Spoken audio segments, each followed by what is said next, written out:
Right. నమస్తే, welcome to Andhraprabha.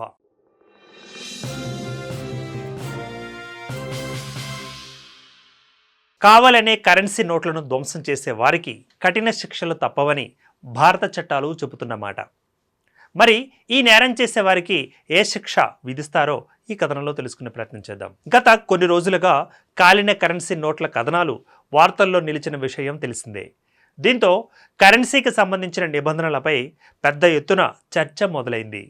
Currency నోట్లను ఇలా చేయొచ్చా, ఇది నేరమా అన్న ప్రశ్నలు నెట్టింట ట్రెండింగ్లోకి వచ్చాయి.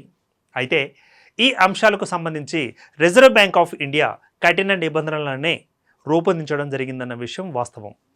మరి అవేంటో ఈ కథనంలో తెలుసుకుందాం. కరెన్సీ నోట్లను చింపినా, తగలబెట్టినా, మరే రకంగా పాడు చేసేందుకు ప్రయత్నించినా తీవ్ర పరిణామాలు ఉంటాయని భారతీయ చట్టాలు చెబుతున్నాయి. ఇది కేవలం భావోద్వేగపరమైన అంశమే కాకుండా శిక్షార్హమైన తప్పు కూడాను.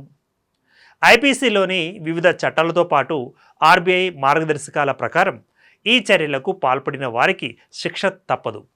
భారతీయ కరెన్సీ అంటే కేవలం పేపర్ ముక్క కాదని నిపుణులు చెబుతున్నమాట.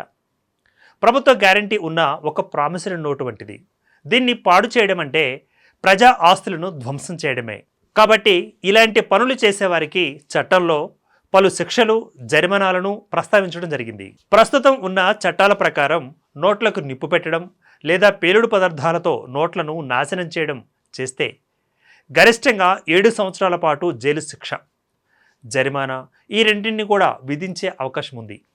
దురుద్దేశంతోనే నిందితులు ఈ చర్యకు పాల్పడ్డారని రుజువైతే కోర్టులు ఈ శిక్షను విధిస్తాయి.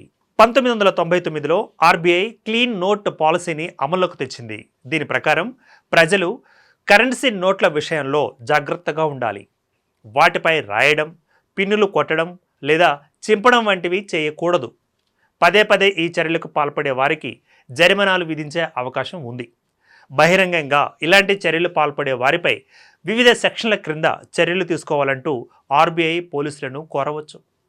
ఇక భావ ప్రకటన స్వేచ్ఛ అనేది రాజ్యాంగం కల్పించిన హక్కే అయినప్పటికీ దీనికి కొన్ని పరిమితులు ఉన్నాయని సుప్రీంకోర్టు స్వయంగా పలుమార్లు స్పష్టం చేసింది.